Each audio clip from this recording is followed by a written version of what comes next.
दोस्तों, स्वागत है आपका अपना चैनल टीचिंग करियर सेंटर में। तो आज चलिए हम लोग जो देखेंगे, जैसे कि हमने बोला था कि भारतीय भवन में 9th और 10th में कुल जो है 100 क्वेश्चन है। कितना है दोस्तों? 1100 क्वेश्चन है। सॉरी, 1100 क्वेश्चन है। इसमें हमने बहुत क्वेश्चन कर दिया था, लगभग 500, और कल जो है आपको लगभग 300 क्वेश्चन हमने करवा दिया साइंस का पूरा एक जगह, ठीक है, जिसमें कि बायोलॉजी को पूरे हमने कवर किया था। आज जो हम लोग शाम में देखने वाले हैं दोस्तों, वो उसमें एकदम जरूर जुड़िएगा। जितना भी previous year question Bihar police में पूछा गया क्वेश्चन है, सभी सब्जेक्ट का करवा दिया था हमने। केमिस्ट्री और इकोनॉमिक्स का नहीं करवाया था। आज हम जो केमिस्ट्री करेंगे, और कल जो है हम मतलब कि ज्योग्राफी का मैराथन ला देंगे। उसके बाद जो इकोनॉमिक्स भी आपको करवा देंगे। तो आज जो आपका शाम में 8 बजे आएगा, याद रखिएगा 8 PM में जो आपका आएगा, वो आने वाला है आपका केमिस्ट्री का पूरा जितना भी पूछा गया क्वेश्चन है बिहार पुलिस में, वो टोटल हम आपको आज करवा देंगे। तो अभी चलिए हम लोग बढ़ते हैं भारतीय वन के सेट में, और इसको भी हम लोग बहुत ही जल्द समाप्त करेंगे। 6 तारीख तक इसको भी हम लोग समाप्त कर चुके होंगे। तो चलिए बिना देरी का हम लोग शुरुआत करते हैं, और इसका जो है आंसर विथ PDF जो है इसका टेलीग्राम लिंक पर दे दिया जाएगा अभी तुरंत वीडियो होने के बाद। और जो याद रखिएगा, ये टेलीग्राम लिंक पे जो भी ज्वाइन नहीं किए वो जाके ज्वाइन कर सकते हैं। तो चलिए हम लोग शुरुआत करते हैं आज के पहले क्वेश्चन को। पहला क्वेश्चन यहाँ पर देखिए दोस्तों, क्या बोला गया। थोड़ा सा क्वेश्चन को छोटा कर लेते हैं ताकि आप लोगों को अच्छी तरीके से पता चल सके। देखिए, दिया गया है 6 से 14 वर्ष के बच्चों को अनिवार्य एवं निःशुल्क शिक्षा के अधिकार का दायित्व किस संविधान संशोधन द्वारा मौलिक अधिकार में जोड़ा गया। तो आपको पता है मौलिक अधिकार में 6 से 14 वर्ष के कम शिक्षा को, जो मतलब कि 6 से 14 वर्ष का जो भी बच्चा है उसको शिक्षा देना अनिवार्य किया, और ये मौलिक अधिकार में जो जोड़ा, यह 86वां संविधान संशोधन 2002 के द्वारा जोड़ा गया। और याद रखिएगा, अगर अनुच्छेद की बात करेगा तो 21 के क में जोड़ा गया। कितना में जोड़ा गया दोस्तों? 21 के अनुच्छेद क में। 21 की बात कीजिएगा तो इसमें होता है प्राण एवं दैहिक स्वतंत्रता। क्या होता है दोस्तों? प्राण एवं दैहिक स्वतंत्रता है। लेकिन 21 का जब क पढ़िएगा तो वहां पर बोला गया कि 6 से 14 वर्ष के कम बच्चों को शिक्षा देना अनिवार्य, निःशुल्क शिक्षा देना, ठीक है। तो ये चीज ध्यान रखिएगा। यहाँ पर आपको दिख रहा होगा 42वां संविधान संशोधन। 42वां संविधान संशोधन को हम लोग बोलते हैं संविधान संशोधन, यानी कि लघु संविधान संशोधन, यानी कि मिनी संविधान संशोधन, इसी को बोला जाता है। इसके सारे बहुत सारे चीज जोड़े गए, जैसे आपका प्रस्तावना में 3 अंग जोड़े गए, तो ये सब चीज इसके द्वारा हुआ है।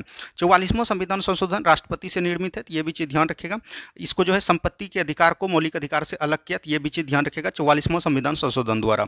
यहाँ पर है 52वां संविधान संशोधन द्वारा। इसमें जो याद रखेगा 10वीं अनुसूची को जोड़ा गया, और याद रखेगा 10वीं अनुसूची में दल बदल का कानून दिया गया, ठीक है। तो यहां से ये सारा क्वेश्चन आपका कवर हो गया। चलिए बढ़ते हैं हम लोग अगले प्रश्न की तरफ। नेक्स्ट क्वेश्चन की तरफ बढ़िए। नेक्स्ट क्वेश्चन को ध्यान से देखिए, क्या बोला गया। संसद का पहला घंटा कहलाता। देखिए, संसद का चर्चा याद रखेगा संविधान के अनुच्छेद 79 में इसका वर्णन किया गया। याद रखेगा, इसमें जो पहला घंटा होता है दोस्तों, पहला घंटा को हम लोग बोलते हैं प्रश्नकाल। क्या बोलते हैं दोस्तों? प्रश्नकाल बोलते हैं। और ये जो होता है दोस्तों 11 से लेकर 12 बजे तक होता है। कितना दोस्तों? 11 से लेकर 12 बजे तक होता है। तो ये भी चीज ध्यान रखिएगा। और इसमें याद रखेगा संसद के सदस्य जो भी होते हैं वो जो है सरकार से बात करते हैं, मतलब कि प्रश्न पूछते हैं और उसका उत्तर भी प्राप्त करते हैं। तो ये भी चीज ध्यान, ये इसको प्रश्नकाल बोलते हैं। और जस्ट इसके याद रखेगा बात जो है 12 से लेके 1 बजे तक, उसको हम लोग बोलते हैं शून्यकाल। ये आपका बिहार पुलिस एग्जाम पूछ दिया है, और जो है ये याद रखेगा, ये जो है 10th क्लास में दिया गया है। इसीलिए यहां से हो जाएगा ऑप्शन नंबर ए प्रश्नकाल। क्या दोस्तों? प्रश्नकाल। प्रश्नकाल और शून्यकाल हो गया। लेमडक सत्र किसको बोलते हैं? तो लेमडक सत्र हम उस सत्र को बोलते हैं, मान के चलिए कि अभी आपका 17वीं लोकसभा था, ठीक है, और अभी जो है आपका 18वीं लोकसभा स्टार्ट हो गया। तो इस दोनों के बीच जितना दिन सरकार बनने में समय लगा, तो उस बीच में जो भी समय रहा उसी को बोलते हैं लेमडक सत्र, ठीक है। तो ये चीज ध्यान रखिएगा। और लेमडक सत्र भारत में नहीं होते, अमेरिका में इसका प्रयोग किया जाता है। तो ये भी चीज एकदम आपको ध्यान रखनी है। चलिए बढ़ते हैं हम लोग अगले प्रश्न की तरफ। नेक्स्ट क्वेश्चन देखिए क्या बोला गया। नेक्स्ट क्वेश्चन यहाँ पर है, हेमावती नदी किसकी सहायक नदी है। तो यहाँ पर से बताना है आपको हेमावती नदी जो है किसकी सहायक नदी है। जैसे हो गया हेमावती, हो गया, ये सब जो है याद रखेगा कावेरी की सहायक नदी है। कावेरी को दक्षिण भारत की गंगा भी बोलते हैं। क्यों? क्योंकि ये याद रखेगा, जैसे अभी आप उत्तर भारत में गंगा को बोलते हैं पवित्र नदी, उसी तरह जो है दक्षिण भारत में कावेरी को बोलते हैं पवित्र नदी, इसीलिए इसको दक्षिण भारत की गंगा भी बोलते हैं। लेकिन याद रखेगा लंबाई की दृष्टि से अगर पूछेगा तो भारत की जिस तरह उत्तर भारत की सबसे अधिक लंबाई वाला हो जाएगा आपका थी गंगा नदी, उसी तरह जो लंबाई की दृष्टि से गोदावरी होता है, तो गोदावरी को भी दक्षिणी गंगा बोला जाता है, ठीक है। तो यहाँ पर से बोला गया कावेरी। कावेरी याद रखिए कहाँ से निकलता है दोस्तों? तो कर्नाटक के ब्रह्मगिरी पहाड़ी से निकलता है, और इसकी अगर लंबाई की बात कीजिएगा तो लगभग 800 मीटर इसकी लंबाई होती है, ठीक है। इसका कई सारे जो है याद रखिएगा, इसका जो है कई सारे जैसे सहायक नदी हो गए, जैसे हो गया हेमावती, उसके बाद होता है दोस्तों अकड़ावती। क्या होता है? अकड़ावती होता है। उसके बाद याद रखिएगा अमरावती। तो ये सब जो है इसी की सहायक नदी है, तो ये भी चीज ध्यान रखनी है, ठीक है। यहाँ पर एक कृष्णा नदी। कृष्णा याद रखेगा मतलब कि बोल सकते हैं कृष्णा जो नदी निकलती है यह महाराष्ट्र के महाबलेश्वर पहाड़ी से निकलती है, और इसकी कुल लंबाई 1400 किलोमीटर है। तो ये भी चीज ध्यान रखिएगा। कृष्णा की सहायक नदी है तुंगभद्रा नदी, ये सब इसी की सहायक नदी है, ठीक है। चलिए सभी को समझ में आ गया। बढ़ते हैं हम लोग अब अगले प्रश्न की तरफ। नेक्स्ट क्वेश्चन को ध्यान से देखिए क्या बोला गया दोस्तों। नेक्स्ट क्वेश्चन यहाँ पर दिया गया है, ध्यान से पढ़िए। निम्नलिखित में से कौन सा एक विश्व का सबसे शुष्क मरुस्थल है? देखिए, विश्व का अगर शुष्क मरुस्थल पूछेगा तो ये कौन हो जाएगा दोस्तों? अटाकामा मरुस्थल। अटाकामा मरुस्थल कहाँ है दोस्तों? तो याद रखिएगा चिली में है। कहाँ पर है? चिली में। और सबसे सूखा मरुस्थल यही है, तो ये भी चीज ध्यान रखिएगा। सहारा सबसे गर्म मरुस्थल है, तो विश्व की सबसे गर्म मरुस्थल की बात करेगा तो ये हो जाएगा सहारा मरुस्थल। ठीक है, तो ये सब चीज एकदम आपको ध्यान रखनी है। कालाहारी महोत्सव कहाँ है दोस्तों? बोत्सवाना में। कहाँ है दोस्तों? बोत्सवाना है, तो ये चीज एकदम आपको ध्यान रखिएगा। गोभी कहाँ है दोस्तों? तो ये याद रखिएगा अटाकामा चिली हो गया। गोभी मरुस्थल भी है, इसका ध्यान रखिएगा। इसका देश जो है आपको ध्यान रखनी है। चलिए नेक्स्ट क्वेश्चन की तरफ बढ़िए। नेक्स्ट क्वेश्चन को ध्यान से देखिए, यहाँ पर से क्वेश्चन क्या बोला गया, यहाँ पर से क्वेश्चन को ध्यान से पढ़िए, आपको आंसर पता चल जाएगा। और यह क्वेश्चन काफी बार हमने करवाया। ये जो है याद रखिएगा 11th क्लास का है। 11th में भी है, 10th में भी है और 9th में भी है। इसीलिए ये क्वेश्चन को बार बार हम दे रहे हैं ताकि आपका एक भी सस्पिशन नहीं रहे। और जो 23 तारीख को मतलब 2023 में जो एग्जाम आपका कैंसिल हुआ था बिहार पुलिस में, उसमें यह क्वेश्चन बार बार पूछा गया है दोनों शिफ्ट में। इसीलिए ये क्वेश्चन को देख के एकदम जरूर जाना चाहिए। देखिए, निम्न में से किसने अपनी राजधानी मुर्शिदाबाद से मुंगेर स्थानांतरित किया? तो मुंगेर जो स्थानांतरित किया दोस्तों, ये किया था किसने? मीर कासिम ने किया है। किसने किया है दोस्तों? मीर कासिम ने किया। अब बोलिएगा कि इसका मतलब कि राजधानी का क्रम क्या क्या रहा बंगाल का? देखिए, जब बंगाल मुगलों का अधीन था उस समय ये याद रखिएगा इसकी राजधानी जो हुआ करती थी, इसका राजधानी 3 है दोस्तों, इसीलिए बार बार पूछा जाता है। एक है ढाका, क्या है दोस्तों? ढाका। ढाका से फिर है मुर्शिदाबाद, क्या है दोस्तों? मुर्शिदाबाद है। ठीक है, और मुर्शिदाबाद से फिर है मुंगेर। तो ये चीज एकदम आपको क्रम ध्यान रखनी चाहिए। देखिए, ढाका जो मुगलों के अधीन जब था, ढाका से मुर्शिदाबाद कौन लाया? तो मुर्शिद कुली खान ने लाया। किसने लाया दोस्तों? मुर्शिद कुली खान ने लाया, तो यह भी चीज ध्यान रखेगा। और मुर्शिदाबाद से मुंगेर जो लाया, मीर कासिम में। और यही आपका प्रश्न मांग कर रहा था, तो यहां से राइट आंसर आपका हो जाएगा मीर कासिम। ठीक है, चलिए बढ़ते हैं हम लोग अगले प्रश्न की तरफ। नेक्स्ट क्वेश्चन देखिए क्या बोला गया। यहाँ पर से देखिए, निम्नलिखित को सुमेलित कीजिए। यहाँ पर जो है उपराष्ट्रपति के बारे में इसका दिया गया है और इधर आपका जो है इधर अनुच्छेद है। तो यहाँ पर बताना है कि आपको क्या है। ये क्वेश्चन हमने काफी बार आपको बताया है और आप बना लीजिएगा, ऐसा कोई बात नहीं है। देखिए, उपराष्ट्रपति, भारत का एक उपराष्ट्रपति होगा, ये बोला गया है अनुच्छेद 63 में। किसमें बोला गया दोस्तों? 63 में। भारत जो है याद रखिएगा उपराष्ट्रपति जो है राज्यसभा का पदेन सभापति होगा, ये बोला गया 64 में। यहाँ देखिए डी, उपराष्ट्रपति जो है राज्यसभा का सभापति होगा, ये बोला गया है 64 में। 65 में जो बोला गया अनुच्छेद, ये जो है आपका बिहार पुलिस भी पूछा गया और बिहार दरोगा भी पूछा गया है। इसीलिए ये सब क्वेश्चन को एकदम आपको इग्नोर नहीं करना चाहिए, पूरी अच्छी तरीके से देख के चलना चाहिए। और आज जो है आप शाम में बहुत ही अच्छा क्लास आने वाला है आपका। जितना भी बिहार पुलिस में प्रीवियस ईयर क्वेश्चन केमिस्ट्री का पूछा गया है, टोटल प्रीवियस ईयर क्वेश्चन 2002 से लेकर लगभग 2023 तक जितने भी प्रश्न है, सभी प्रश्न आज आपका शाम में 8 बजे आ जाएगा। तो उसके लिए आपको घबराने की कोई बात नहीं है। इसके बाद कल जो है आपका ज्योग्राफी का मैराथन चलेगा, जो भी छूट गया है उसको हम कवर करेंगे। ज्योग्राफी का मैराथन आपके लिए बहुत जरूरी है, क्योंकि ज्योग्राफी का लगभग 16-17 प्रश्न आपके जो कैंसिल हुआ था एग्जाम उसमें पूछा गया है। इसीलिए ज्योग्राफी को पढ़ के जाना भी आपके लिए इंपॉर्टेंट है। और अगर आप साइंस में देखिएगा, बायोलॉजी हमने करवा दिया और फिजिक्स, इसी दोनों पार्ट से ज़्यादा रहता है। मतलब समय बायोलॉजी और केमिस्ट्री आज करा देंगे और फिजिक्स से बहुत सारा कम प्रश्न आता है। ऐसे फिजिक्स का भी हमने पूरा प्रीवियस करवा दिया है, तो वो सब देख के जाना चाहिए। ये जो 65 अनुच्छेद है, अब बढ़ते हम लोग क्लास की तरफ। 65 अनुच्छेद जो है दोस्तों, ये बिहार पुलिस भी पूछा है और बिहार दरोगा। तो 65 अनुच्छेद में क्या बोला गया है, मतलब कि राष्ट्रपति का कर्तव्यों का निर्वहन कौन करेगा? मतलब कि राष्ट्रपति जब पद पर न रहे तो उसके जगह पे कार्य कौन करेगा? उपराष्ट्रपति करेगा, ये बोला गया 65 में। और यही जो क्वेश्चन आपका बिहार दरोगा भी पूछा है, बिहार पुलिस भी पूछा है। उसके बाद 65 तो नहीं है यहाँ पे, 63 भी नहीं है। उसके बाद 66 में क्या बोला गया दोस्तों?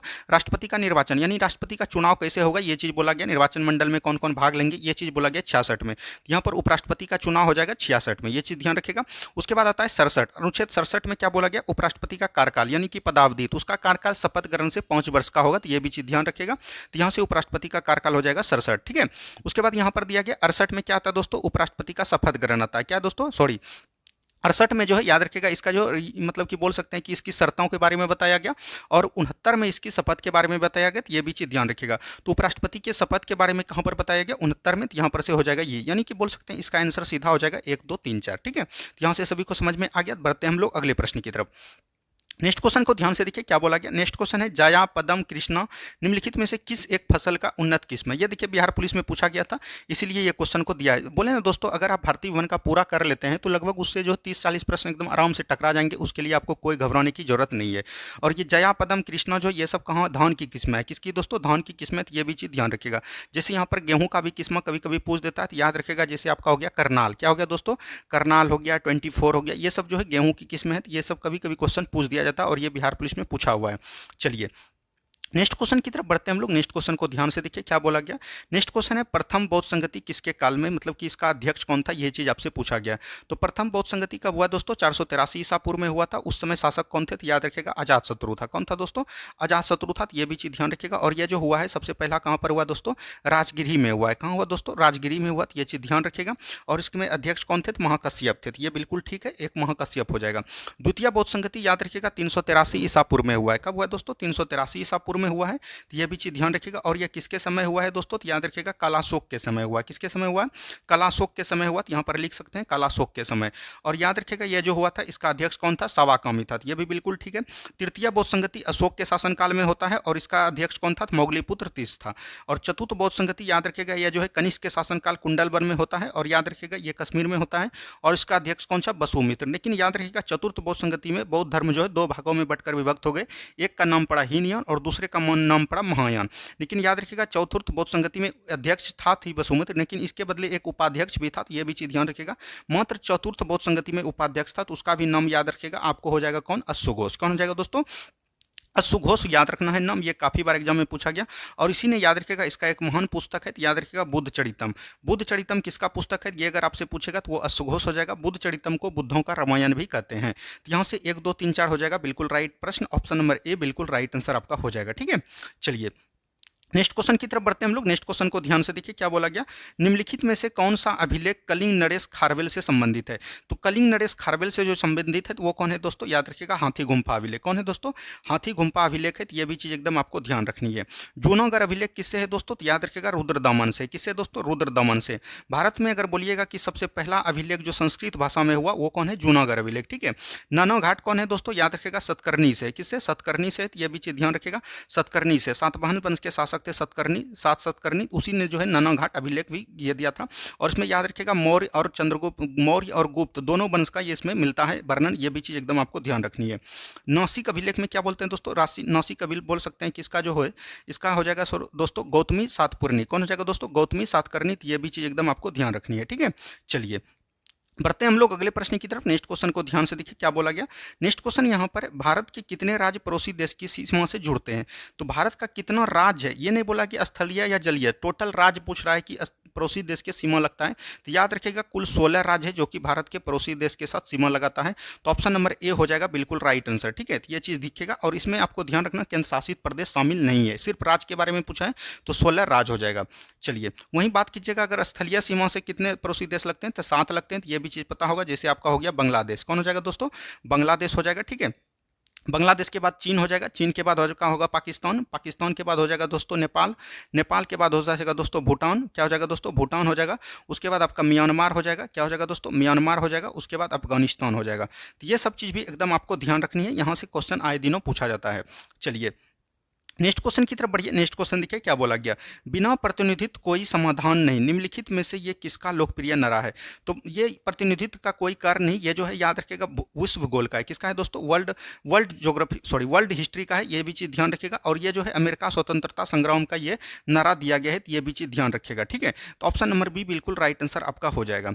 चलिए नेक्स्ट क्वेश्चन की तरफ बढ़िए। नेक्स्ट क्वेश्चन देखिए क्या बोला गया।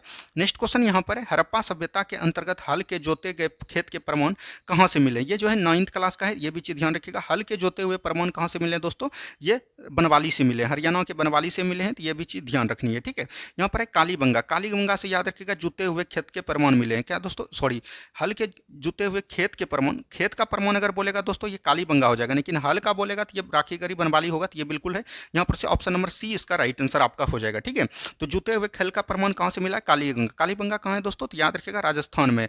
और राजस्थान में ये घग्गर नदी के तट पर है। किस पे दोस्तों, घग्गर नदी के तट पर है। ये भी चीज ध्यान रखिएगा। बनवाली दोस्तों कहां पर, हरियाणा में। तो ये भी चीज ध्यान रखनी है।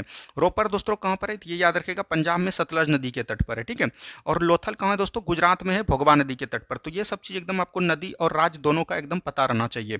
चलिए नेक्स्ट क्वेश्चन की तरफ बढ़ते हैं हम लोग। नेक्स्ट क्वेश्चन को ध्यान से देखिए क्या बोला गया। नेक्स्ट क्वेश्चन है, किस मुगल बादशाह की मृत्यु दीन पनाह पुस्तकालय की सीढ़ियों के गिरने के कारण हो गई। तो आपको याद रखिएगा, मुगल वंश का जो स्थापना किया था किसने किया था दोस्तों, तो ये किया था बाबर ने। किसने किया था दोस्तों, बाबर ने किया था। तो ये भी चीज ध्यान रखिएगा, 1526 में लोधी वंश के शासक इब्राहिम लोधी की पराजित करके इसने जो है उस जगह पे मुगल वंश का स्थापना किया। और इसी का पुत्र था दोस्तों कौन, हुमायूं। कौन था दोस्तों, हुमायूं था। तो ये भी चीज ध्यान रखनी है।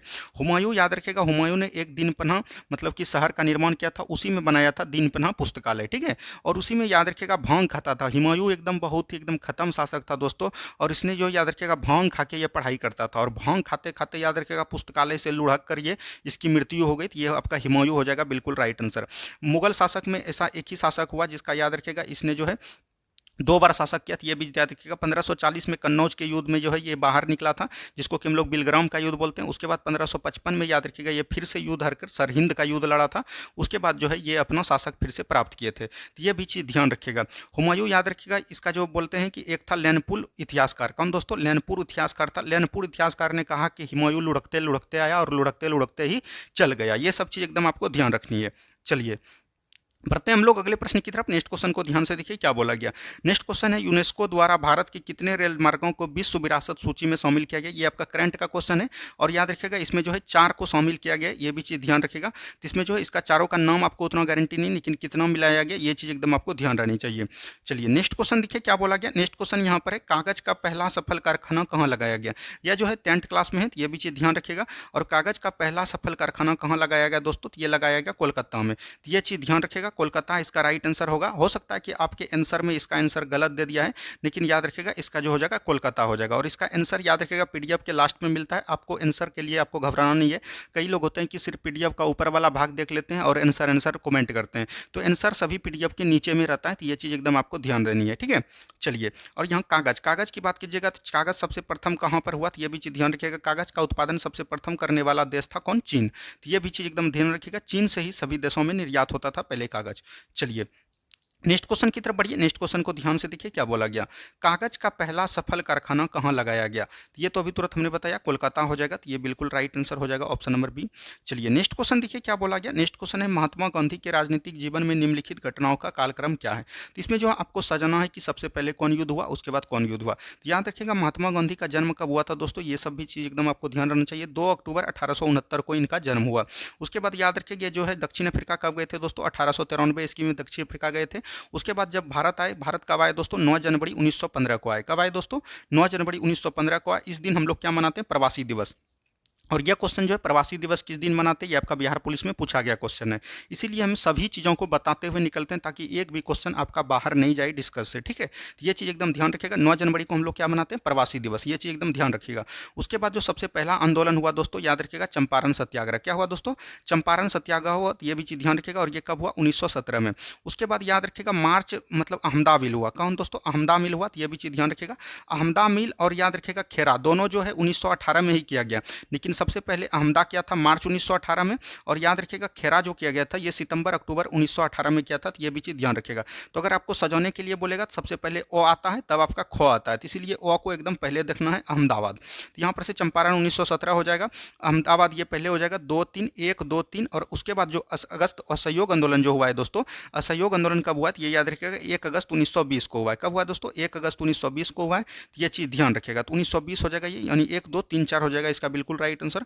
ऑप्शन नंबर बी बिल्कुल राइट आंसर आ गया। सभी को समझ में आ गया। तो यहाँ से एक भी प्रश्न अब आपका बाहर नहीं जाएगा। चलिए नेक्स्ट क्वेश्चन की तरफ बढ़िए। नेक्स्ट क्वेश्चन देखिए क्या बोला गया। नेक्स्ट क्वेश्चन है, सार्गेसो सागर अवस्थित है। सार्गेसो सागर कहाँ है दोस्तों, तो याद रखिएगा ये जो है उत्तरी अटलांटिक महासागर में है। तो ये भी चीज़ ध्यान रखिएगा, उत्तरी अटलांटिक महासागर में सार्गेसो सागर है। तो ऑप्शन नंबर ए बिल्कुल राइट आंसर आपका हो जाएगा।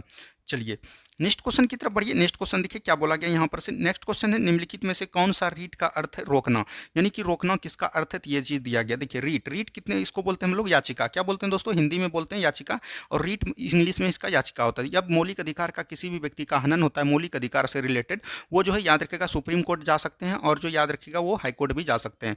तो सुप्रीम कोर्ट याद रखेगा अनुच्छेद 32 के तहत 5 प्रकार के रीट जारी करते हैं। तो इसमें कौन कौन है, उत्प्रेषण है, परमादेश है, प्रतिषेध है, बंदी प्रतीक्षण है, और एक है अधिकार परीक्षालय। कौन है दोस्तों, अधिकार परीक्षालय। तो ये भी चीज ध्यान रखिएगा। इसमें बोला गया है कि रोकना किसका अर्थ है, रोकना होता है प्रतिषेध का, प्रतिषेध मतलब होता है रोकना। तो ये भी चीज ध्यान रखिएगा, ठीक है।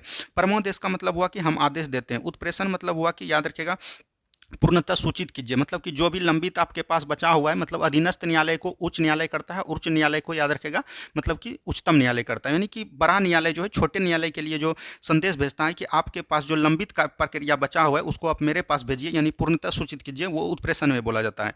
परमोदेश कहने का मतलब हुआ कि हम आदेश देते हैं, ये भी चीज़ ध्यान रखेगा। बंदी परीक्षीकरण, बंदी परीक्षीकरण कहने का मतलब हुआ दोस्तों कि याद रखिएगा, अगर कहीं आप गिरफ्तार हो जाते हैं और आपको लगता है कि हमको अवैध तरीके से गिरफ्तार किया है, तो आपको 24 घंटा में न्यायालय में उपस्थित कराना है, यानी कि स्वशरीर प्रस्तुत कराना, उसको बोलते हैं बंदी परीक्षीकरण। ये चीज़ एकदम ध्यान रखेगा। प्रतिषेध का मतलब हुआ कि रोकना, ये चीज़ ध्यान रखेगा। और अधिकार परीक्षा लेख, मतलब कि किस अधिकार से आपका, अगर मान के चलिए आप कहीं जॉब करते हैं, आपका मतलब कि मान के चलिए बिहार पुलिस बनते हैं, और जो है आप अपने मतलब कि बोल सकते हैं कि आप अपने ओहदे से अलग हटकर काम कर दिए, यानी कि बढ़कर काम कर दिए। आपका काम था कि इतना ही करना चाहिए, लेकिन याद रखिएगा उसने जो है आप सीमा को पार कर देते हैं, तो वही आपके पूछा जाएगा कि आपने किस अधिकार से ये काम किया। तो यहाँ पर बोला जाता है अधिकार परीक्षा लेख। सभी को उम्मीद है कि समझ में आ गया होगा। एक चीज़ यहाँ पर और ध्यान रखेगा, हाईकोर्ट जो मतलब रीट जारी करता है, ये 226 अनुच्छेद के तहत रीट जारी करता है। तो ये सब चीज़ को एकदम ध्यान रखनी है। चलिए, ये सब क्वेश्चन को दोस्तों कोई भी बताता नहीं है, ये चीज़ ध्यान रखिएगा, आगे आगे निकल जाता है, लेकिन इसको भी चीज़ एकदम आपको देख के निकलना चाहिए। ठीक है, चलिए बढ़ते हैं हम लोग अगले प्रश्न की तरफ। नेक्स्ट क्वेश्चन को ध्यान से देखिए क्या बोला गया। भक्ति आंदोलन के दौरान असम में किसने इस आंदोलन का प्रतिनिधित्व किया था? तो भक्ति आंदोलन का असम में किसने किया था दोस्तों? शंकरदेव ने। किसने किया था दोस्तों? शंकरदेव ने किया था। तो ये भी चीज़ ध्यान रखिएगा। देखिए भक्ति आंदोलन को दक्षिण भारत से अगर पूछेगा उत्तर भारत किसने लाया, तो ये चीज़ भी ध्यान रखिएगा, कई बार एग्जाम में पूछा गया। दक्षिण भारत से अगर उत्तर भारत लाने का क्रम पूछेगा तो वो हो जाएगा आपका रामानंद। कौन हो जाएगा दोस्तों? रामानंद हो जाएगा। तो ये भी चीज़ एकदम आपको ध्यान रखनी है। चलिए बढ़ते हैं हम लोग अगले प्रश्न की तरफ। नेक्स्ट क्वेश्चन देखिए क्या बोला गया। नेक्स्ट क्वेश्चन है निम्नलिखित में से सुमेलित कीजिए। ये क्वेश्चन जो है आपका गलत हो गया है, तो इसको हम लोग हटा देते हैं। ये भी चीज, आदिल शाही तो बीजापुर हो जाएगा, कुतुब शाही ने गोलकुंडा किया था। ये क्वेश्चन पूरा टाइपिंग नहीं हो पाया, तो ये चीज़ इसके लिए माफी मांगते हैं, इसको आप लोग इग्नोर कर दीजिए। चलिए नेक्स्ट क्वेश्चन की तरफ बढ़ते हैं। नेक्स्ट क्वेश्चन देखिए क्या बोला गया। नेक्स्ट क्वेश्चन है यहाँ पर, उस भारतीय का नाम क्या था जिसने तीनों गोलमेज सम्मेलन में भाग लिया था? आपको पता है कि 3 गोल सम्मेलन भाग हुए थे दोस्तों। पहला हुआ था 22 नवंबर 1930 को, ये भी चीज़ ध्यान रखिएगा। और दूसरा जो हुआ था दोस्तों 7 सितंबर 1931 को हुआ था। ठीक है, और उसके बाद तीसरा की बात कीजिएगा तो ये हुआ था 14 नवंबर 1932 को। तो ये भी चीज़ ध्यान रखिएगा, ये तीनों गोलमेज सम्मेलन आपका हुआ था। ठीक है, और यहाँ पर जो याद रखिएगा तीनों गोल सम्मेलन में कौन भाग लिए थे? भीमराव अम्बेडकर जी भाग लिए थे। तो ये भी चीज़ ध्यान रखनी है, भीमराव अम्बेडकर हो जाएगा ऑप्शन नंबर ए। लेकिन यहाँ पर देखिए ऑप्शन डी में दिया गया है तेज बहादुर सप्रू। तो तेज बहादुर सप्रू भी तीनों गोलमेज सम्मेलन में भाग लिए थे। तो यहाँ पर से ये दोनों इसका राइट आंसर आपका हो जाएगा, यानी एक ऑप्शन और आप ई बना लीजिएगा और उसमें लिखिएगा A+D। ठीक है, तो ये चीज़ भी एकदम आपको ध्यान रखनी है। चलिए नेक्स्ट क्वेश्चन की तरफ बढ़ते हैं हम लोग। नेक्स्ट क्वेश्चन देखिए क्या बोला गया। नेक्स्ट क्वेश्चन है, भारतीय संविधान की प्रस्तावना में सामाजिक आर्थिक और राजनीतिक न्याय कहाँ से लिया गया है? सामाजिक आर्थिक और राजनीतिक न्याय। आपको पता होगा कि भारतीय संविधान का प्रस्तावना जो जवाहरलाल नेहरू ने 13 दिसंबर 1946 को प्रस्तुत किया, लेकिन याद रखिएगा यह जो पारित हुआ दोस्तों, ये पारित हुआ कब? 22 जनवरी 1947 को। इसी में जो पारित हुआ दोस्तों, इसी में जो ध्यान रखिएगा, ये प्रस्तावना में 3 अंग जोड़े गए और 3 अंग न्याय, 3 अंग जोड़े गए। तो ये भी चीज़ ध्यान रखिएगा। और स्वतंत्रता की बात करिएगा 5 प्रकार की स्वतंत्रता लिया गया, धर्म, व्यक्ति, उपासना, ये सब चीज़ एकदम आपको ये स्वतंत्रता लिया गया। और न्याय की बात कीजिएगा तो 3 न्याय, सामाजिक, आर्थिक और राजनीतिक। और ये जो लिया गया है याद रखिएगा रूसी क्रांति से लिया गया है। तो ऑप्शन नंबर बी बिल्कुल राइट आंसर आपका हो जाएगा। फ्रांस की क्रांति से याद रखिएगा, इसमें जो है मतलब कि बोल सकते हैं कि बंधुत्व लिया है, ये भी समानता और बंधुता कहाँ से लिया है? फ्रांस की क्रांति से लिया है। ठीक है, चलिए बढ़ते हैं हम लोग अगले प्रश्न की तरफ। नेक्स्ट क्वेश्चन को ध्यान से देखिए, भी आकार की घाटी किससे बनती है? देखिए ये जो है एनसीईआरटी का क्वेश्चन है, तो इसको एकदम ध्यान से देखिए। भी आकार की घाटी हम लोग किससे बनते हैं? तो ये भी चीज़ ध्यान रखिएगा, जो आपका नदी जैसे बहता है तो वो उसके साथ जो है कई सारे अपर्दन का कार्य करता है, मतलब कि कई सारी चीज़ को, गाछ वृक्ष को, मतलब कि पहाड़ पर्वत को जो हटा कर लेते जाते हैं, मतलब बहा कर लेते जाते हैं, उसी को बोलते हैं नदी अपर्दन। ठीक है, तो ये चीज़ ध्यान रखिएगा। और नई अपर्दन को इसी को बोलते हैं हम लोग, यही जो जाता है जब भी आकार की घाटी बना लेता है। ठीक है, तो यहाँ पर से हो जाएगा नदी से। किससे हो जाएगा दोस्तों? नदी से हो जाएगा। तो ये चीज़ एकदम आपको ध्यान रखनी है। चलिए बढ़ते हैं हम लोग अगले प्रश्न की तरफ। नेक्स्ट क्वेश्चन को ध्यान से देखिए क्या बोला गया। आकाश गंगा में सबसे चमकदार तारा है, यानी कि आकाश गंगा में सबसे चमकदार तारा कौन है दोस्तों? तो ये भी चीज़ ध्यान रखिएगा। इसमें जो सबसे चमकदार तारा हो जाएगा आकाश गंगा में, वो हो जाएगा प्रेक्सिमा सेंचुरी। कौन हो जाएगा दोस्तों? प्रेक्सिमा सेंचुरी हो जाएगा। ऑप्शन नंबर ए बिल्कुल राइट आंसर आपका हो जाएगा। ठीक है, चलिए नेक्स्ट क्वेश्चन की तरफ बढ़िए। नेक्स्ट क्वेश्चन देखिए क्या बोला गया। नेक्स्ट क्वेश्चन है, जन गण मन पहली बार किस अवसर पर गाया गया? तो जनगण मन याद रखिएगा, ये जो पहली बार कब गाया गया था, तो ये याद रखिएगा, ये जो भारतीय राष्ट्रीय कांग्रेस अधिवेशन 1911 में गाया गया था। और कहां पर गाया गया था? कलकत्ता में गाया गया था। तो ये चीज ध्यान रखिएगा, ऑप्शन नंबर सी। लेकिन याद रखिएगा बिहार पुलिस जो पूछा है दोस्तों, बिहार पुलिस ये पूछा है कि वंदे मातरम कब गाया था। तो वंदे मातरम याद रखिएगा 1897 के अधिवेशन में गाया था, कलकत्ता के अधिवेशन में। और इसको गाने वाले कौन थे दोस्तों, याद रखिएगा बंकिम चंद्र चटर्जी थे। लेकिन इसका जो यहाँ तक बिहार पुलिस नहीं रहता, बिहार पुलिस इससे हट के क्वेश्चन पूछता है कि ये जो संविधान संशोधन मतलब कि संविधान मतलब कि राष्ट्रीय कांग्रेस अधिवेशन में गाया गया था, उसका अध्यक्षता किसने किया था, ये क्वेश्चन पूछा जाता है। जब जनगण मन की बात करेगा 1911 में, तो याद रखिएगा पंडित बिशन नारायण धर होगा। कौन होगा दोस्तों, इसकी अध्यक्षता किसने किया था, पंडित बिशन नारायण धर ने। ठीक है, तो ये चीज़ ध्यान रखिएगा। और यहाँ पर 1896 की बात करेगा, यहाँ 1897 में गाया गया था, तो ये चीज़ ध्यान रखिएगा। सॉरी 1896 में ही गाया था, उसमें जी ध्यान रखिएगा 1897 में जो गाया था उसमें कौन था दोस्तों, तो याद रखिएगा रहीमतुल्लाह सयानी था। कौन था दोस्तों, रहीमतुल्लाह सयानी था। तो ये दोनों चीज़ को एकदम आपको ध्यान रखनी है। ठीक है, चलिए बढ़ते हैं हम लोग अगले प्रश्न की तरफ। नेक्स्ट क्वेश्चन को ध्यान से देखिए क्या बोला गया। भारत का सबसे पश्चिमी बिंदु का नाम क्या है। देखिए यहाँ से आपका ये आपका हो दोस्तों, मान के चलिए ये आपका भारत हो गया, क्या ये आपका भारत हो गया, तो ये आपका हो गया पूर्वी भाग। क्या हो गया दोस्तों, पूर्वी भाग हो गया। ये आपका हो गया पश्चिमी भाग, ठीक है। और ये आपका हो गया उत्तर वाला भाग ऊपर वाला, और ये दक्षिण वाला भाग हो गया। यहाँ से चारों चीज़ को जान लीजिए, और चारों चीज़ से एक प्रश्न आपका एग्जाम में जरूर पूछा जाएगा। तो यहाँ पर से देखिए पूछा गया कि पश्चिमी बिंदु, पश्चिमी बिंदु को हम लोग क्या बोलते हैं दोस्तों, तो याद रखिएगा पूर्वी बिंदु को बोलते हैं किबिथु। क्या बोलते हैं दोस्तों, किबिथु बोलते हैं। तो ये भी चीज़ ध्यान रखिएगा, किबिथु बोलते हैं। और याद रखिएगा पश्चिमी बिंदु को जो बोलते हैं हम लोग गुहार मोती बोलते हैं। क्या बोलते हैं, गुहार मोती बोलते हैं। और इसी को याद रखिएगा सरक्रीक भी बोला जाता है। तो यहाँ पर से ऑप्शन नंबर डी बिल्कुल राइट आंसर आपका हो जाएगा। उत्तर भारत की बात कीजिएगा तो यहाँ पर से बोला जाएगा इंदिरा कौल। क्या बोला जाता है, इसको इंदिरा कौल बोलते हैं। और याद रखिएगा दक्षिण भारत को क्या बोलते हैं, मतलब कि दक्षिणी क्षेत्र को क्या बोलते हैं, यहाँ पर से बोलते हैं याद रखिएगा इंदिरा पॉइंट। क्या बोलते हैं दोस्तों, इंदिरा पॉइंट बोलते हैं। तो ये भी चीज़ ध्यान रखिएगा। इंदिरा पॉइंट के साथ इसको पिग्मेलियन पॉइंट भी बोलते हैं, पार्थब पॉइंट भी बोलते हैं। तो ये सब चीज़ एकदम नाम आपको ध्यान रखनी है। तो ये चीज़ ध्यान रखिएगा कि बिथु कहाँ पर है, अरुणाचल प्रदेश में। गुहार मोती कहाँ है, गुजरात में। यहाँ से ये सब चीज़ घटनाएं एकदम आपको ध्यान रहनी चाहिए। ठीक है, सभी को समझ में आ गया। बढ़ते हैं हम लोग अगले प्रश्न की तरफ। नेक्स्ट क्वेश्चन यहाँ पर से ध्यान से देखिए क्या बोला गया। दो स्थानों के देशांतर में 1 डिग्री का अंतर होने पर उसके समय में कितना का अंतर होता है। 1 डिग्री का जब अंतर होगा दोस्तों तो उसमें याद रखिएगा 4 मिनट का अंतर होता है। कितना होता है दोस्तों, 4 मिनट का अंतर होता है। तो ऑप्शन नंबर सी बिल्कुल राइट आंसर आपका हो जाएगा। ठीक है, चलिए नेक्स्ट क्वेश्चन की तरफ बढ़िए। नेक्स्ट क्वेश्चन देखिए क्या बोला गया। नेक्स्ट क्वेश्चन है राष्ट्रपति शासन के प्रभाव की घोषणा जारी होने की कितने माह के भीतर संसद द्वारा इसका अनुमोदन किया जाना आवश्यक है। तो राष्ट्रपति शासन है, देखिए 3 प्रकार के आपातकाल होते हैं, आपको पता होगा। एक होता है राष्ट्रीय आपात। क्या होता है दोस्तों, राष्ट्रीय आपात होता है। ठीक है, एक आपका राष्ट्रीय आपात हो गया। दूसरा की बात कीजिएगा तो यहाँ पर होता है राष्ट्रपति शासन। क्या होता है दोस्तों, राष्ट्रपति शासन होता है। तो ये भी चीज़ एकदम आपको ध्यान रखनी है। और तीसरा की बात कीजिएगा तो तीसरा आपका होता है दोस्तों वित्तीय आपात। कितना होता है दोस्तों, वित्तीय आपात होता है। अगर अनुच्छेद की बात कीजिएगा तो अनुच्छेद आपका ये राष्ट्रीय आपात जो होता है दोस्तों 352 में होता है। वित्तीय राष्ट्रपति शासन 356 में होता है, और जो है ये 360 में होता है। तो यहाँ आपका आर्टिकल कभी कभी पूछ देता है। तो याद रखिएगा जब राष्ट्रपति आपात लगता है, राष्ट्रीय आपात, तो इसको 1 माह के लिए पहले लगाया जाता है। और ये जब संसद अनुमोदित कर देता है तो ये तो याद रखिएगा ये जो है कितना भी समय तक लगा रहता है। तो ये भी चीज़ ध्यान रखनी है। अनिश्चित काल तक ये लगा रहता है अगर संसद जो है संसद के द्वारा अनुमोदन किया जाए। राष्ट्रपति शासन याद रखिएगा पहली बार जो लगता है ये 2 माह के लिए लगता है। लेकिन याद रखिएगा जब इसको संसद अनुमोदन करता है तो अधिकतम इसको 3 साल के लिए लगा सकते हैं। ठीक है, उसके बाद वित्तीय आपात याद रखिएगा यह भी 2 माह के लिए पहली बार लगता है। और याद रखिएगा इसको संसद जब अनुमोदन कर दिया तो यह भी अनिश्चित काल कर लग सकता है। तो यहाँ से ये सारे फैक्ट को एकदम ध्यान रखिएगा। इसको पढ़ाने में जो है 2 घंटा लग जाता है समय। इसको हम बहुत ही अच्छे तरीके से हमने आपको बता दिया। तो यहाँ पर से क्या बोला गया, राष्ट्रपति शासन, राष्ट्रपति शासन हो जाएगा 2 माह। राष्ट्रपति और वित्तीय आपात 2 माह के लिए पहले लगाया जाता है, और जब संसद अनुमोदन कर देता है तो ये 2 माह से अनिश्चित काल तक, और ये 2 माह से 3 साल तक लगा रहता है। ठीक है, चलिए नेक्स्ट क्वेश्चन की तरफ बढ़ते हैं हम लोग। नेक्स्ट क्वेश्चन देखिए क्या बोला गया। नेक्स्ट क्वेश्चन यहाँ पर निम्नलिखित में से सुनिश्चित कीजिए। देखिए अबुल कलाम आज़ाद, अबुल कलाम आज़ाद का क्या लिखा गया दोस्तों, तो याद रखिएगा इसने जो लिखा है यंग हिलाल लिखा है।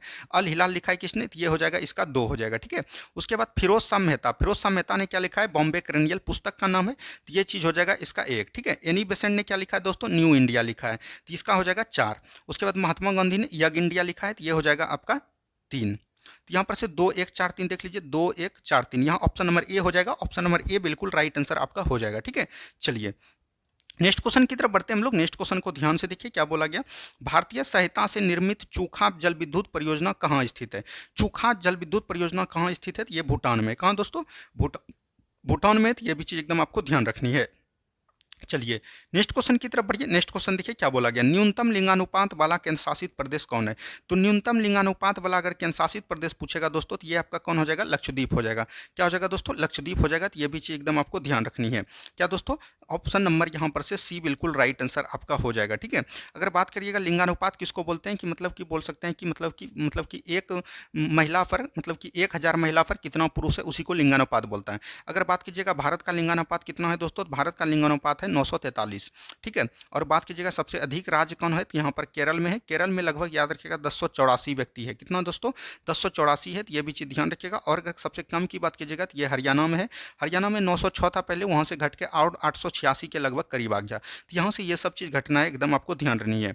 ठीक है, चलिए नेक्स्ट क्वेश्चन की तरफ बढ़ते हैं। नेक्स्ट क्वेश्चन देखिए क्या बोला गया, भारतीय उपमहाद्वीप में सम्मिलित देशों में निम्नलिखित में से कौन शामिल नहीं है। तो देखिए भारतीय उपमहाद्वीप में 5 देश शामिल है, तो ये याद रखिएगा, बांग्लादेश हो गया, भूटान हो गया, नेपाल हो गया, पाकिस्तान हो गया और आपका इंडिया हो गया। तो ये चीज़ एकदम ध्यान रखिएगा। तो यहाँ पर से इंडिया लिख देते हैं, INDIA, इंडिया अपना देश है, तो इसको बढ़िया से लिखते हैं। ठीक है, तो यहाँ पर से बांग्लादेश हो गया, भूटान हो गया, नेपाल हो गया, पाकिस्तान हो गया और इंडिया हो गया। तो ये चीज़ एकदम ध्यान रखिएगा, म्यांमार नहीं आता है उपमहाद्वीप में, तो ये भी चीज़ ध्यान रखिएगा। ऑप्शन नंबर बी बिल्कुल राइट आंसर आपका हो जाएगा। ठीक है, चलिए बढ़ते हैं हम लोग अगले प्रश्न की तरफ। नेक्स्ट क्वेश्चन देखिए क्या बोला गया, नागरिकता अधिनियम 1955 में इन आधारों पर नागरिकता की बात नहीं की जा सकती है। तो याद रखिएगा 1955 में जब नागरिकता अधिनियम आया तो 5 प्रकार से जो है आप भारत की नागरिकता प्राप्त कर सकते हैं। पहला है जन्म से, उसके बाद याद रखिएगा वंशीय अधिकार से, क्षेत्राविष्टार से, ठीक है, उसके बाद याद रखिएगा रजिस्ट्रेशन द्वारा, उसके बाद याद रखिएगा देशीकरण द्वारा। तो यहाँ से 5 तरह से आप जो है भारत की सदस्य प्राप्त कर सकते हैं नागरिकता। तो ये जो संपत्ति अधिकरण है, अगर आप चाहिएगा कि हम बैंक में, भारत के बैंक में 10 करोड़ अरब रख देंगे और हम भारत की सदस्यता को ग्रहण कर लेंगे, तो वो आपका नहीं होगा। ठीक है,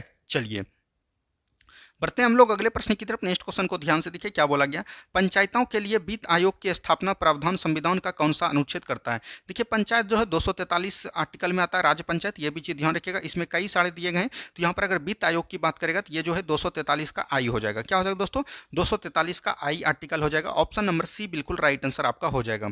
चलिए नेक्स्ट क्वेश्चन की तरफ बढ़ते हैं। नेक्स्ट क्वेश्चन देखिए क्या बोला गया, नेक्स्ट क्वेश्चन है पुनर्जागरण का अग्रदूत किसे माना जाता है। तो ये भी कल भी हमने आपको बताया था, पुनर्जागरण का अग्रदूत किसे माना जाता है दोस्तों, ये दांते को माना जाता है। किसको माना जाता है, दांते को माना जाता है। तो ये भी चीज ध्यान रखिएगा।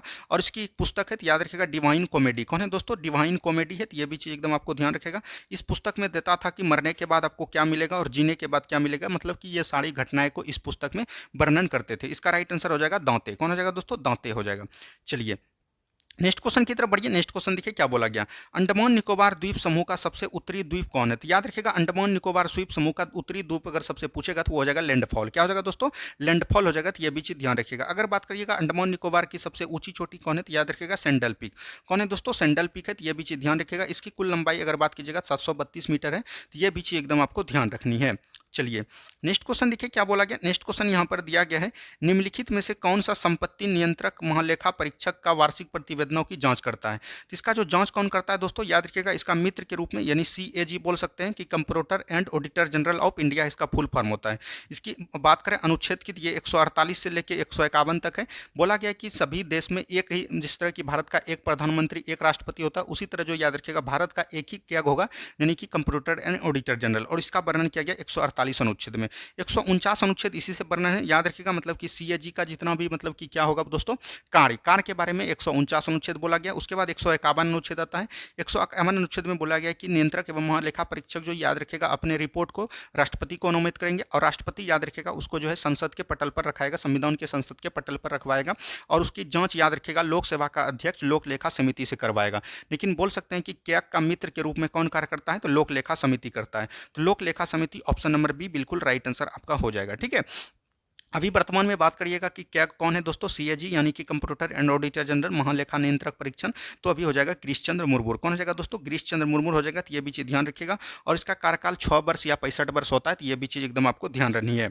चलिए यहाँ पर देखिए लोक लेखा समिति, लोक लेखा समिति की बात कीजिएगा तो यहाँ लोक लेखा समिति में कुल 22 सदस्य होते हैं। कितना होते हैं दोस्तों, 22 सदस्य होते हैं, जिसमें कि याद रखिएगा 15 लोकसभा से होते हैं और 7 जो है राज्यसभा से होते हैं। प्रकलन समिति में याद रखिएगा कुल 30 सदस्य होते हैं और 30 का 30 लोकसभा से होता है। ये भी चीज एकदम आपको ध्यान रखनी है। चलिए बढ़ते हैं हम लोग अगले प्रश्न की तरफ। नेक्स्ट क्वेश्चन को ध्यान से देखिए, हंटर कमीशन की रिपोर्ट के विकास पर विशेष जोर दिया गया था। हंटर कमीशन की रिपोर्ट पर याद रखिएगा इसने जो है प्राथमिक शिक्षा पर ज्यादा विशेष जोर दिया था। तो ये भी चीज ध्यान रखिएगा। ऑप्शन नंबर सी बिल्कुल राइट आंसर आपका हो जाएगा। एक हंटर कमीशन याद रखिएगा जलियांवाला बाग हत्याकांड के लिए भी आया था। तो ये भी चीज एकदम आपको ध्यान रखनी है।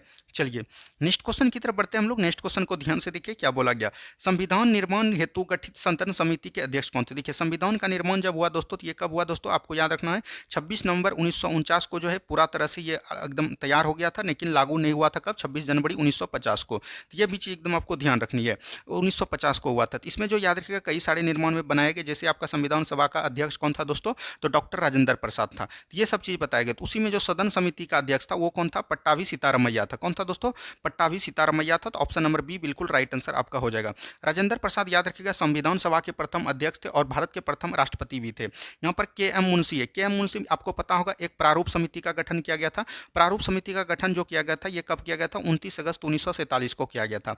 और इसमें याद रखिएगा कुल 7 सदस्य थे। इसका अध्यक्ष याद रखिएगा भीमराव अंबेडकर थे और उसी का एक अध्यक्ष कौन था, बोल सकते हैं कि सदस्य ये के एम मुंशी थे। ठीक है, इसका पूरा नाम होता है कन्हैया माणिकलाल मुंशी। कभी कभी एग्जाम में पूरा नाम भी दे देता है। याद रखिएगा जेबी मावलकर। जेबी मावलकर याद रखिएगा संसद के जो है, याद रखिएगा पहले अध्यक्ष कौन थे, तो याद रखिएगा लोकसभा के पहले अध्यक्ष कौन थे, जेबी मावलकर थे। तो ये भी चीज़ एकदम आपको ध्यान रखिएगा।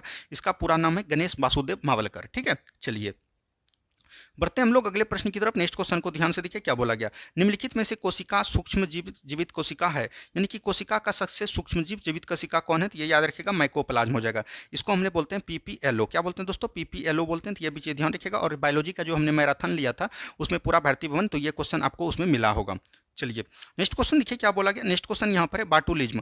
बाटुलिज्म क्या है दोस्तों, बाटुलिज्म को आपको याद रखना है। ये जो है एक जीवाणु के द्वारा उत्पन्न खाद्य विषाक्त नहीं, जीवाणु द्वारा उत्पन्न कई भी रोग। तो ये हो जाएगा ऑप्शन नंबर बी, जीवाणु के उत्पन्न खाद्य विषाक्तता है। तो ये भी चीज ध्यान रखिएगा। ऑप्शन नंबर बी बिल्कुल राइट आंसर आपका हो जाएगा। जीवाणु की खोज किसने किया दोस्तों, तो याद रखिएगा लुवेन हॉक ने किया। किसने किया, लुवेन हॉक ने किया। तो ये भी चीज एकदम आपको ध्यान रखनी है। चलिए नेक्स्ट क्वेश्चन की तरफ बढ़िए। नेक्स्ट क्वेश्चन देखिए क्या बोला गया। बर्ड फ्लू वायरस के रूप में भी जाना जाता है। देखिए बर्ड फ्लू किससे फैलता है दोस्तों, याद रखिएगा वायरस से फैला जाता है। तो ये भी चीज ध्यान रखिएगा। अगर बर्ड फ्लू की बात करेगा तो ये हो जाएगा H5N1 होगा। ठीक है, H5N1 होगा। तो यहाँ पर से ऑप्शन गलत इधर उधर हो गया है, तो आपको मन लगा लेना, H5N1 हो जाएगा।